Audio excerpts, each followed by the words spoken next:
Have just woken up. Hmm.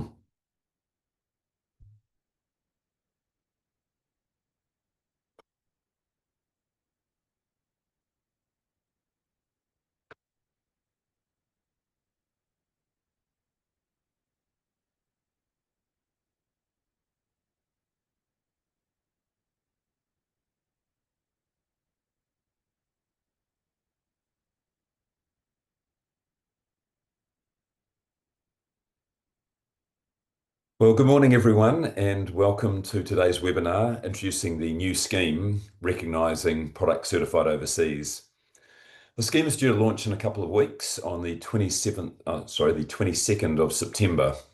And today's session is exclusively for BCAs and will provide an initial overview and preparation of the launch. We should all be aware of the government's goal to reduce the cost of construction. And at the heart of this legislation is increasing competition and reducing barriers. In particular, the requirement and cost of local certification of quality tested overseas building materials. And so the objective of today's session is to provide you with an overview of how the scheme will operate, what is behind the scheme to reassure you of the mechanics and process that MBIE are developing, and to list the next steps as the process establishes post the launch in a couple of weeks' time. My name is Matthew Duda. I'm General Manager of EBOS. EBOS has spent the last 19 years working with product suppliers to format their technical documentation, and we also manage the BPIR ready software. Today, I'm coordinating this webinar with a team of MBIE principal advisors and management who will be introduced shortly. We're also joined in the background by Claire, Evan, Byron, and Radna from MBIE, who will be assisting with your questions and comments. Now, we have a concise 25-minute presentation. We've also allowed another 25 minutes for your questions. Now, a recording of this webinar will be published over the next week for anyone who has missed today's session. And we do appreciate your feedback. So we'll be running polls at the beginning of the session, in fact now, and also at the conclusion. Now we welcome your questions. So please use the Q&A function and our team will look to address those either through the session online or as part of the Q&A session that follows. Now, to kick things off, I'd like to welcome Sophie Cunningham, Manager Building Regulatory Services, to provide an introduction to the legislation. Sophie, good morning. Good morning. Thanks, Matt, and kia ora koutou, everybody. As those of you who have probably attended a previous webinar on the topic will know, this pathway is one of three that has been introduced to provide New Zealanders with more choice for building products and healthier, safer and more durable buildings while balancing costs. So the focus of today's webinar will be specifically around the recognition of products certified overseas. For more information on the other two pathways, please refer to our Building Performance website. For those who have not attended a previous webinar on the three pathways, there is also a recording of the previous webinar from June that we did that's available on our website, which includes a bit more high-level detail. So this webinar today will seek to provide some more relevant detail into this pathway specifically for BCAs, highlighting some key areas where we're seeing questions come from. So I'll start by providing a brief overview of the pathway to begin this session, and then I'll pass to Claire and Amanda to follow up with more detail later. So at a high level, this pathway will see MBIE evaluating building products or building methods certified under an overseas product certification scheme, and MBIE issuing a recognition notice. So these recognition notices will have the same status as a product certificate under the Building Act and must be accepted by a BCA if the product is being used within its conditions and limitations. So the recognition notices will also detail what New Zealand Building Code clauses or standards the products have been assessed against, and if there are any limitations and conditions on the product's use. So in terms of where we're at in this process, you can see we've had a pretty busy 2025 so far. So the legislation that enables this pathway was introduced in April this year, closely followed by the commencement of the relevant regulations for this pathway.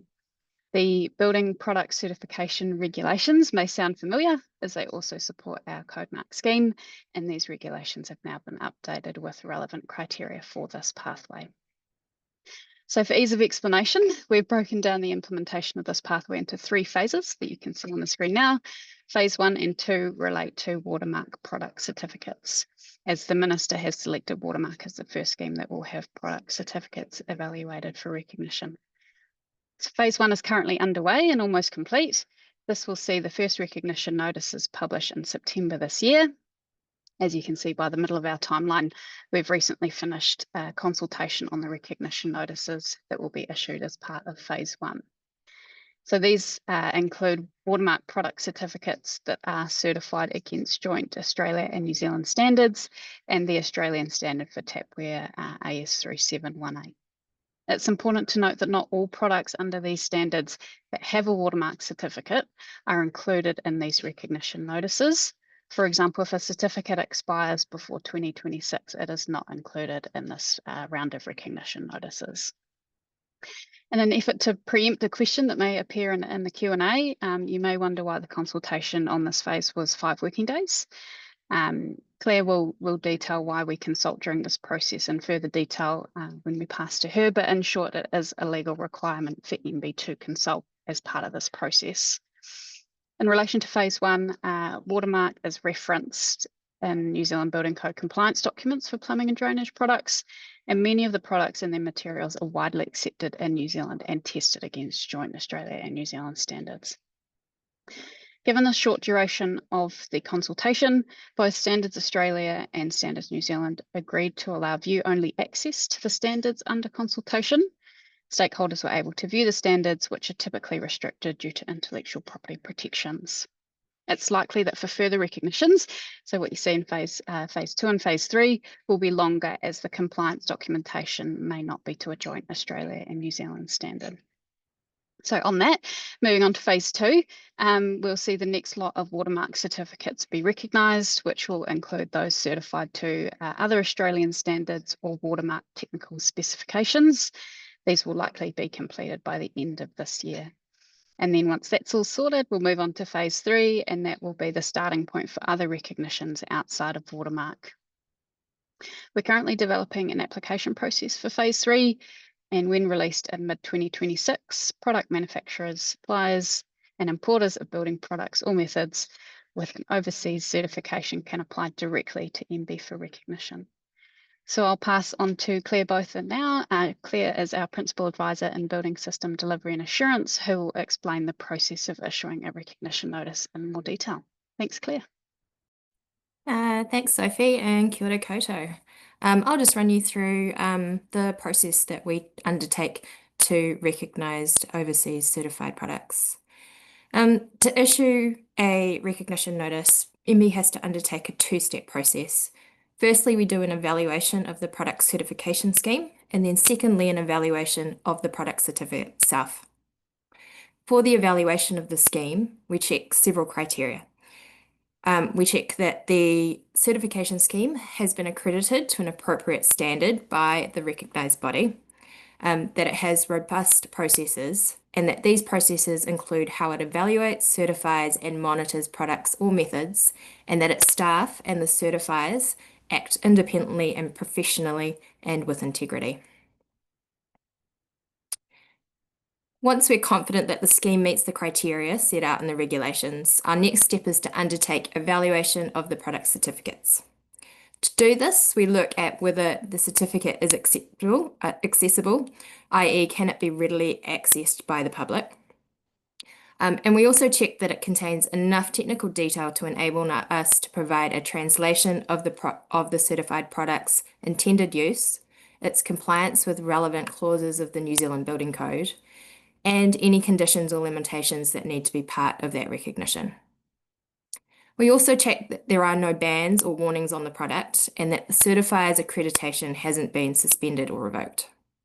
Importantly, we really just need solid evidence that the product or the method will comply with the New Zealand Building Code, and especially where it's used as intended. Because this is a really technical process, MB may bring in external experts to support robust decision making. If the certificate meets all the criteria that's set out in the regulations, we begin the process to formally make the notice. So the recognition notice is considered secondary legislation. It's just like an acceptable solution or a verification method in the process that it needs to go through. Because of this, and that there's inclusion of the product certificate numbers or standards on the notice, it's considered incorporation by reference. This means that we need to consult and give the sector and the wider public a chance to provide feedback on whether the information on the notice is suitable for recognition.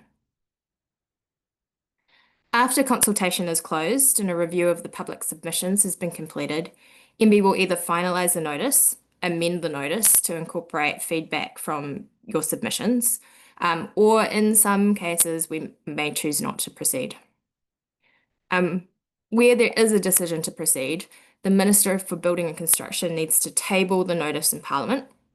And once it's tabled, MB will publish the notice in the New Zealand Gazette and also on the Building Performance website. Just like other secondary legislation, recognition notices can be amended or revoked, and this happens if the certificate changes or is no longer valid.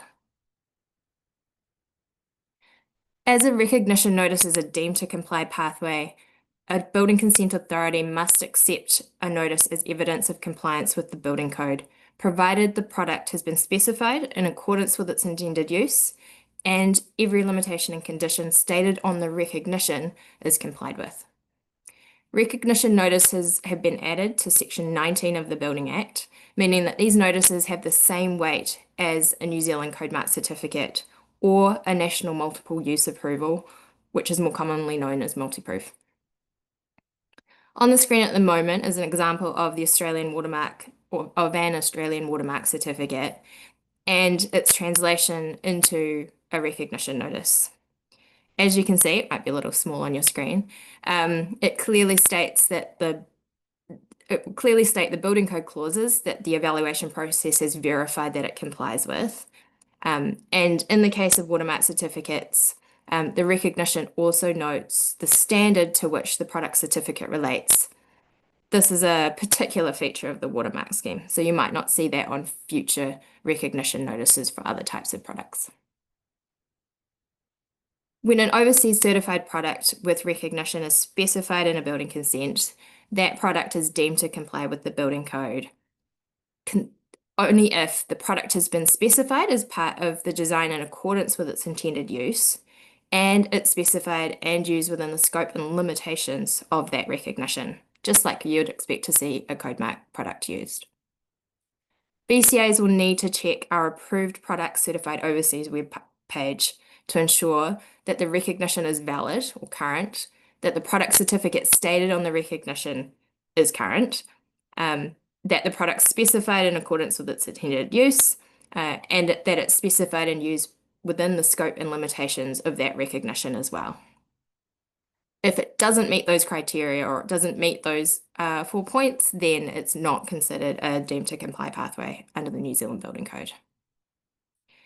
You will be familiar with this as a process because it is similar to checking a Codemark certified product. At our follow-up training in October, we'll run through a specific example of this, showing BCAs exactly what they're required to look out for when a recognition notice comes across your desk. I'll now pass to Amanda, Principal Advisor in the System Design and Implementation team, and she's going to discuss liability and where we're going from here. Thanks, Amanda. Thanks, Claire, and kia ora koutou, everybody. I'm just going to take you through liability and where we go from here. So in terms of where liability sits, for building consent authorities, as Claire mentioned, recognition notices are the same as other Section 19 deemed to comply evidence like Codemark, acceptable solution and verification methods, and multi-proof. Now, Section 392 of the Building Act has been amended, so BCAs are not liable for any good faith decision made using a recognition notice. So you can treat recognition notices in a similar way to Codemark product certificates. They have the same status and liability protections in the Building Act, and the process of checking the documentation should also be similar from a council point of view. Now, for importers and suppliers, the liability settings aren't changing. They remain the same as they are now for any imported building product. So, for example, Section 14G of the Building Act states that importers and suppliers must ensure that their product will comply with the relevant provisions of the building code if installed in accordance with the technical data, specifications, etc. prescribed by the manufacturer. The Building Product Information Requirements regulations also still apply to any recognised overseas certified product. This means that product suppliers must comply with BEPA requirements, including completing self-declarations for their products if they want to import them into New Zealand. And the Consumer Guarantees Act of 1993 also requires that building products are of acceptable quality, fit for purpose, match their description, and are supported by spare parts and repair facilities. So, where to from here? Now, in terms of this first tranche, the first phase of watermark recognitions, we're anticipating that we'll be able to publish them on our Building Performance website on the 22nd of September. And you can find our website at www.building.govt.nz. And we'll also have information and guidance there as well to take you through the process on how you can now specify recognised products and use recognition notices. In addition, EBOS and MB have planned a number of sessions with industry to further inform everyone of these changes and what it might mean for them. And these include a webinar for product suppliers and merchants on the 8th of October, a webinar focusing on the watermark recognitions for plumbers and builders on the 9th of October, and a webinar for architects and designers on how to use recognised products on the 15th of October. We've also planned a further, more in-depth BCA training session for the 22nd of October. So what's important to note is this session today has been a sort of a part one, and we are looking to provide more information for the different audiences on how to use these pathways. The webinar on the 22nd of October, if you're interested, will go into details of processing consent applications that include recognised products. We'll provide examples and also how to process consents using other pathways and documentation like code mark certificates and brands appraisals. We'll also provide you with more information on your obligations when it comes to asking questions for these pathways, as well as some collateral to help you through navigating consents that are accompanied by recognition notices, certificates, or approvals. So with that, I'll now pass back to Matt for question time. Thanks.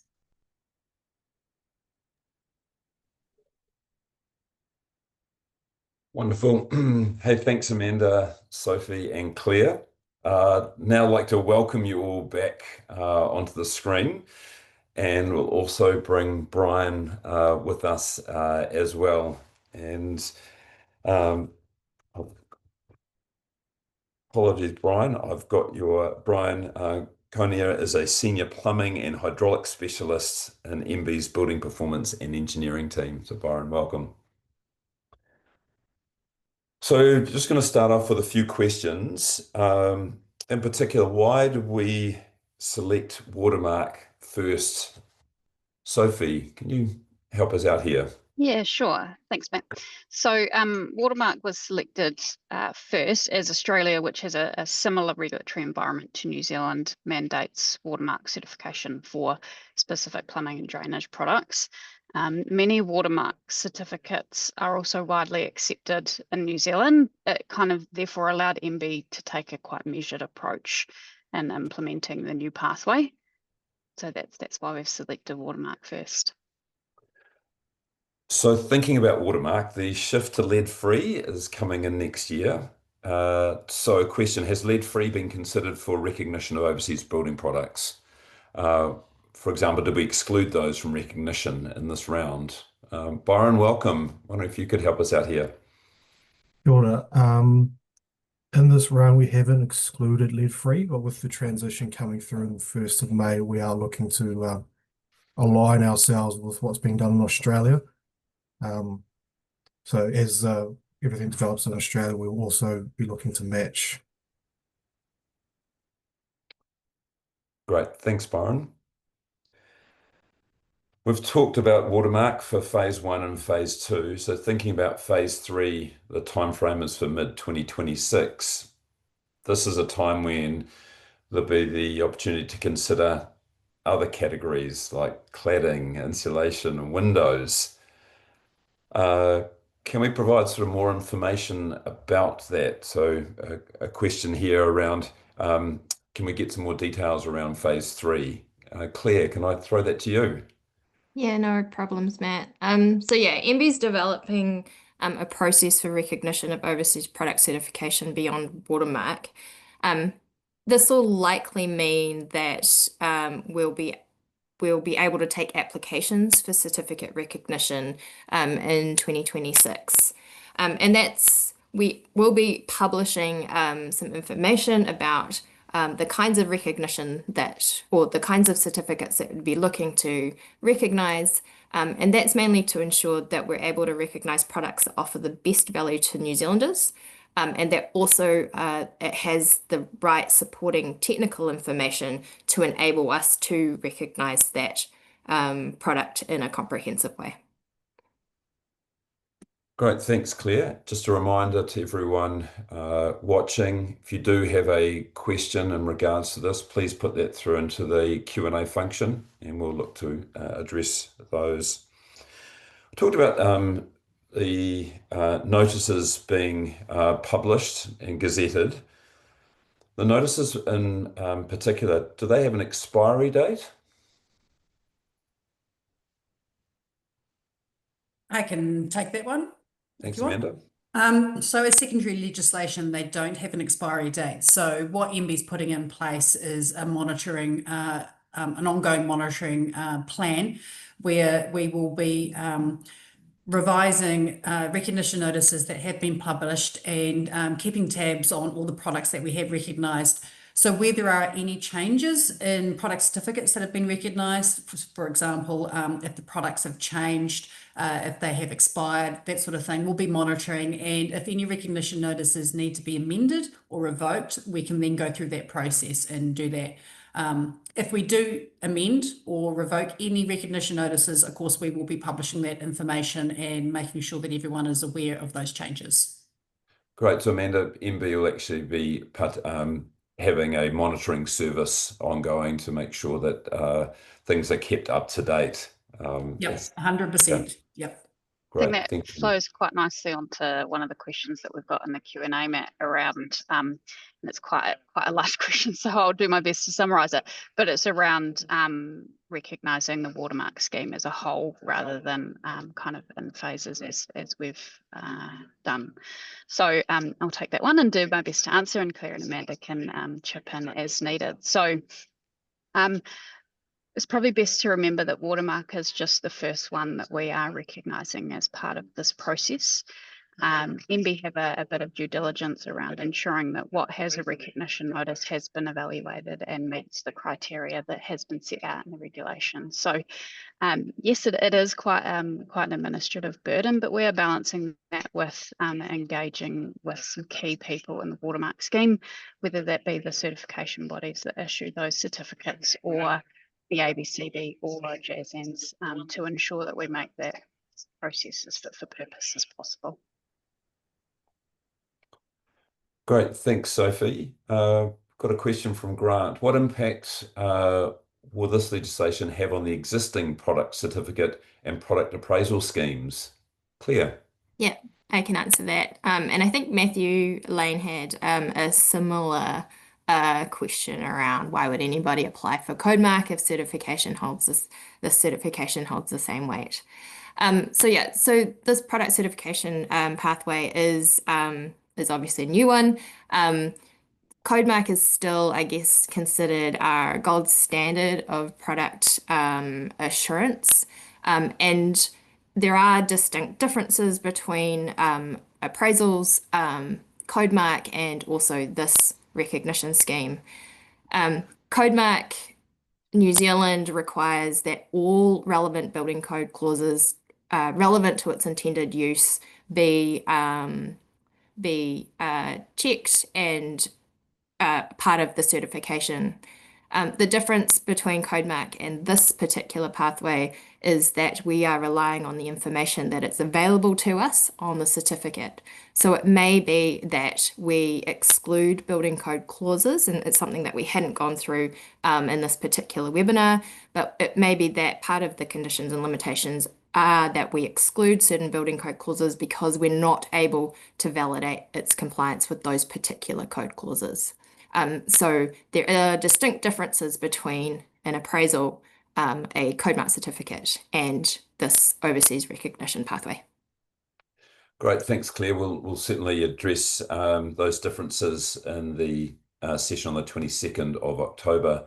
Yep. I suppose another point is that this pathway is only available for imported products, so not those that are actually manufactured here in New Zealand. All right. Matthew had another question around, does evaluating overseas standards essentially overlap with the work being done by the building product specifications? So Claire, would you like to answer that as well? I might actually throw to Byron for that one if he feels comfortable answering that one, but otherwise I can do that.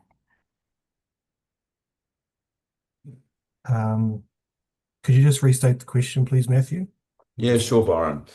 Does evaluating overseas standards essentially overlap the work currently being done by the building product specifications? I wouldn't necessarily say that it supersedes. It kind of works in partnership with the BPS. So we're looking to identify Watermark as being a scheme that we already widely familiar with, whereas the others that are going to be adopted under the BPS would generally be ones that are a bit more bespoke or come outside of our Asia or Australasia relationships. Okay, thanks, Byron. If we move on, next question, Sophie, I've got this for you. For each recognition notice, exactly which NZBC clauses or sub-clauses are covered and which will remain for BCA assessment? Continues, in what situations may BCA decline a recognised product, e.g. site conditions outside of scope, and what reasoning do you expect recorded? Thanks, Matt. Really good question. So I'll do my best to hit all of them.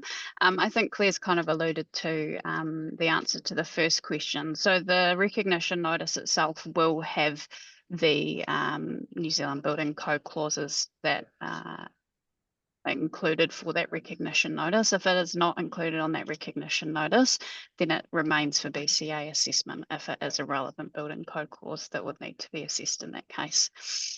In terms of what situations a BCA may decline a recognised product, a really good question, and something I think we're going to flesh out with a couple of examples in our second session. But to kind of give a bit of a high level answer, if those if you can remember the checklist from Claire's slides, if any of those are a no, then that would be a reason in which a BCA can decline a recognised product, in which you would just go through your normal process for assessing that product as part of the building consent application. So really good question, and we're hoping to provide you with a bit of collateral, as Amanda said, maybe in the form of kind of a check sheet to help you through getting through those situations where you may be a little bit unsure about when to accept a recognised product and when not to.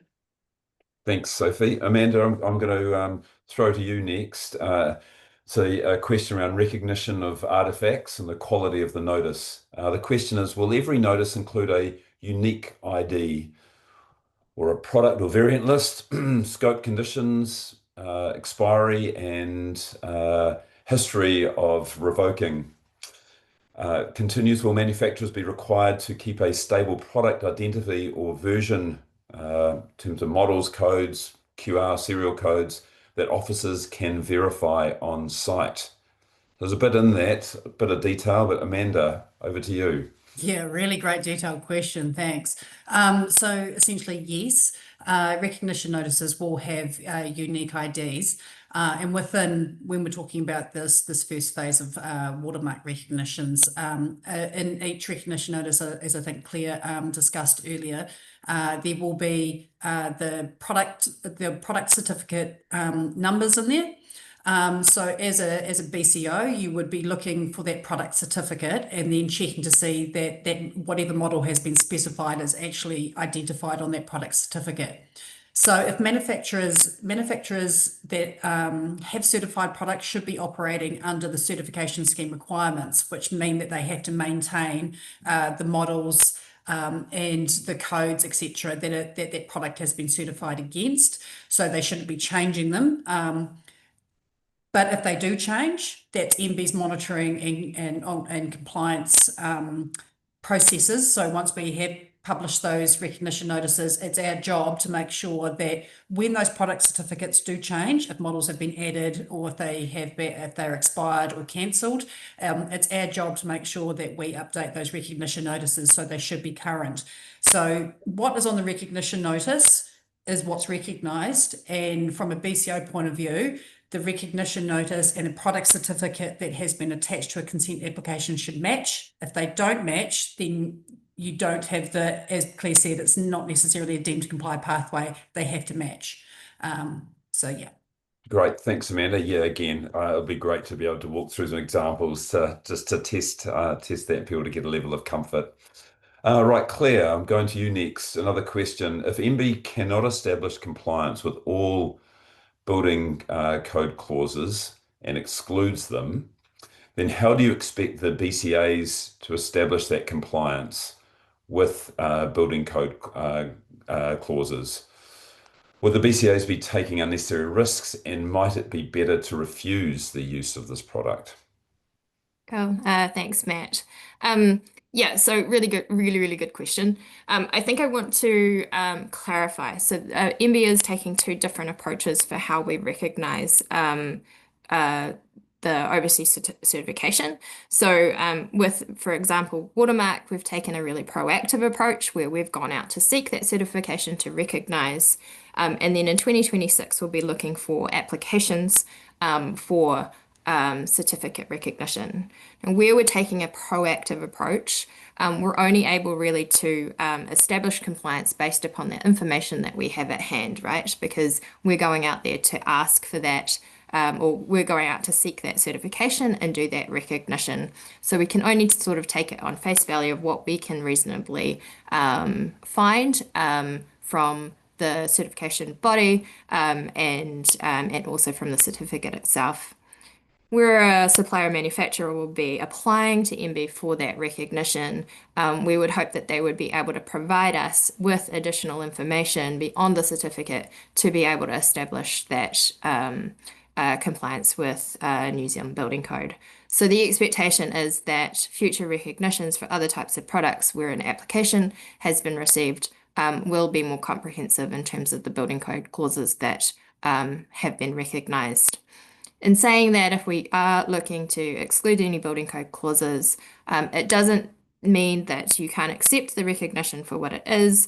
However, if there are outstanding issues, it means that that sits outside of that deemed to comply pathway, and the Building Consent Authority can seek that additional information from that supplier or manufacturer to assure themselves that it meets those other building code clauses. The indemnity, however, under the Building Act only applies to those building code clauses that are part of that recognition. Great, thanks, Claire. Sophie, there was a question around, it was from Grant actually. What will the public register be like, and when will this be up and running? I suppose we should just be clear on the language we're using. So just I know that Claire's actually provided a detailed written answer, but I just thought it'd be worthwhile just mentioning that, referencing it verbally. Yeah, of course. Yep. Really good question. So where we are working through at the moment is analysing the submissions from the recent consultation. Once we have confirmed all the recognition notices that are I guess, set to go live, we will make the page available on building performance on our website. It's likely that we'll send some comms around to BCAs through normal channels to inform them that the register or list, however we want to call it, is live, that has those detailed recognition notices on there. So if you can't find it, that's correct. It's not been made live yet, but it will be made live once these notices are ready to go. Great, thanks, Sophie. I've got another question here from Grant. Will there be a BPS certification mark, one that can be displayed on product packaging like Watermark? I can answer that. So not at the moment. We're not expecting that we would have like an MBE approved brand or a logo that could be attached to products. But I think for 2026 onwards, as Claire and Sophie both mentioned, when we're starting to look at wider products from overseas, and maybe something when we talk to product suppliers and merchants, that may be an avenue we might investigate. Just having some sort of visual mark that shows that MB has essentially approved these kind of products for recognition. So it's a good idea. It's one that we've already discussed. It's not set in concrete, so TBC, I would say, but not at the moment.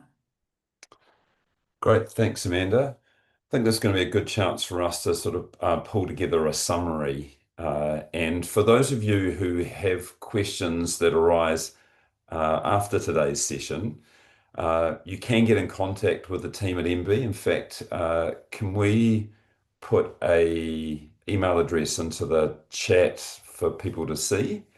If someone behind the scenes could do that, that would be great. You can also see in the chat that we've put a link to register for our training session on the 22nd of October that we've been referencing. So again, make use of that link today. Nancy, if we're able just to put up our final poll as well, that would be great. And a couple of last minute questions have come in, so why don't we just quickly address those. Thank you, Stephen. In the event of product failures, are there any specific processes or means of reporting to be built into the scheme?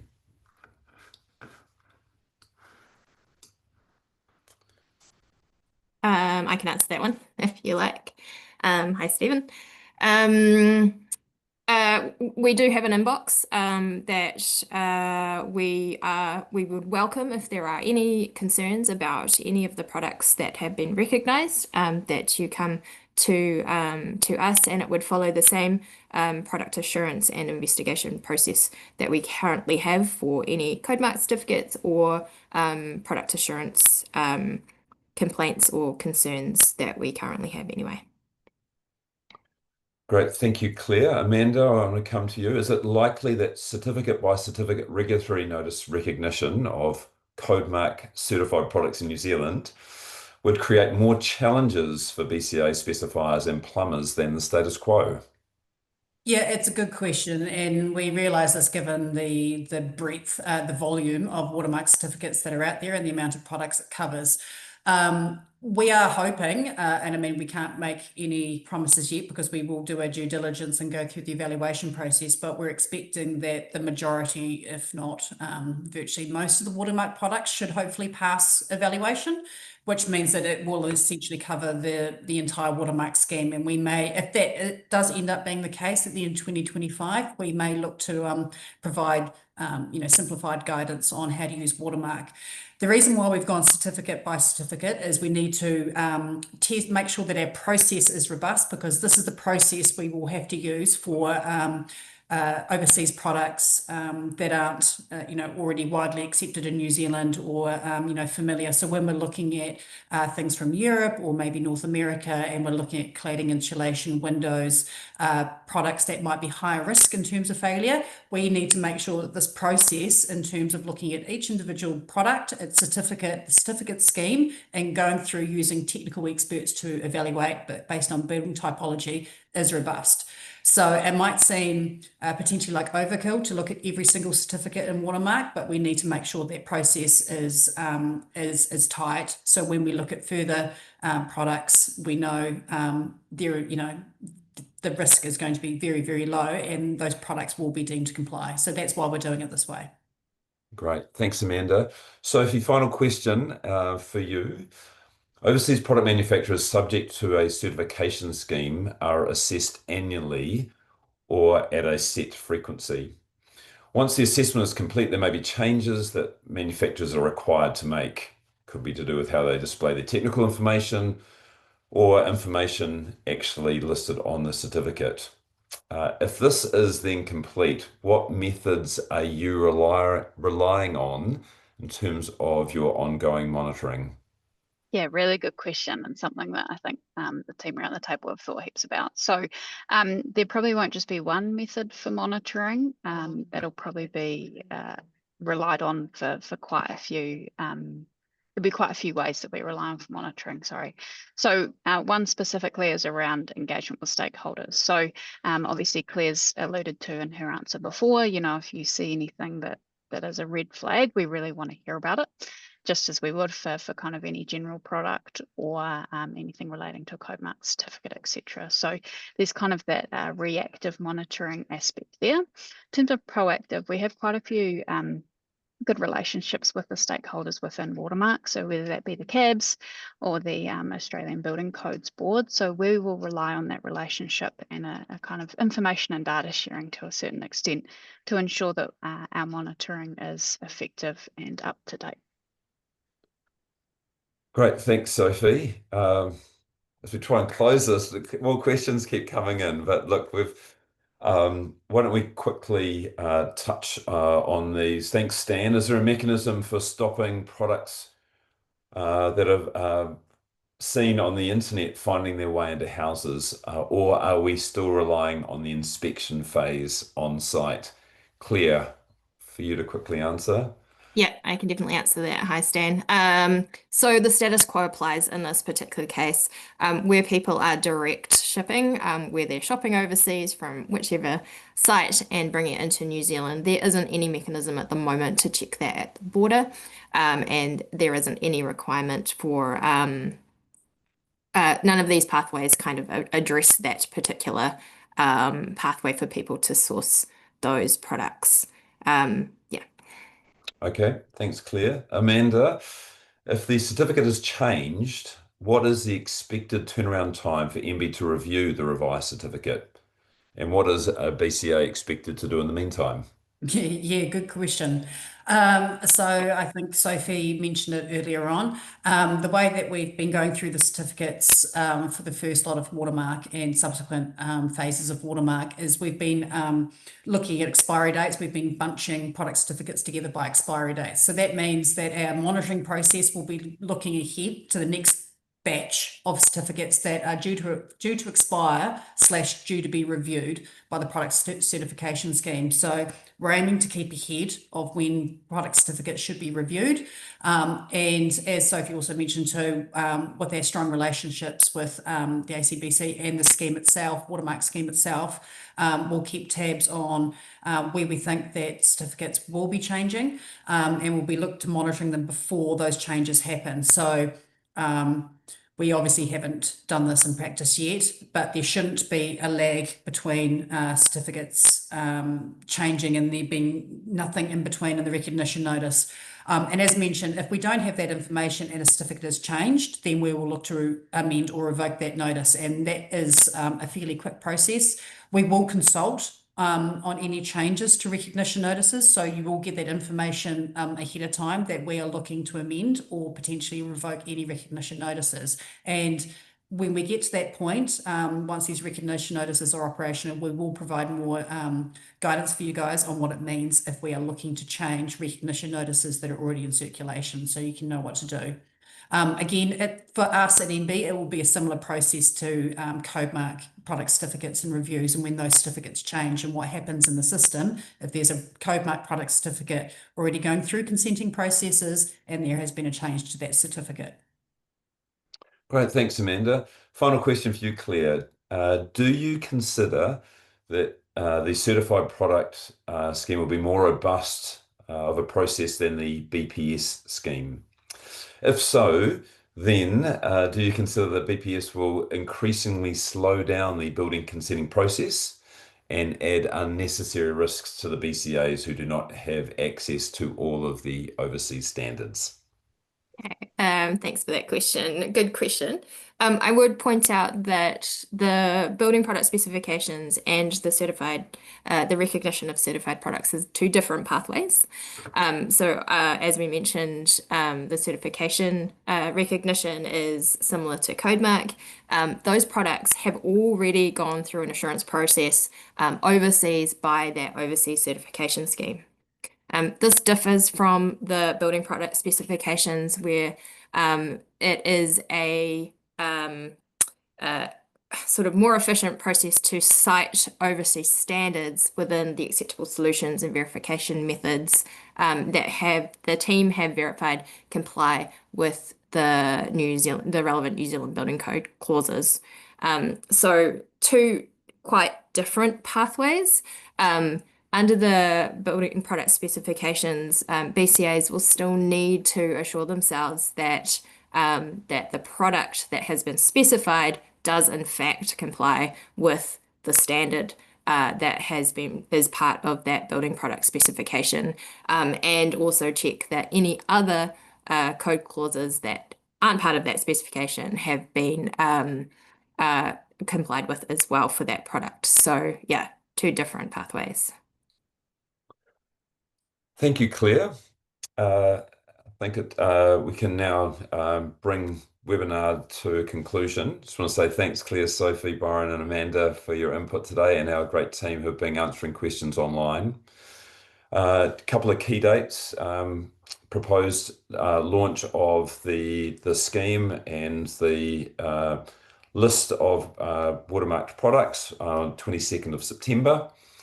And our next sort of training webinar, which we've got on the 22nd of October, will be going out to the rest of industry, as we mentioned earlier, for specific webinars for plumbers, builders, architects, and product suppliers. Again, if you just check in the chat, we've got a list to more information on the website, as well as the email address for any further questions you may have. Look forward to seeing you all on the 22nd of October, and thanks again for your attendance today. Thank you.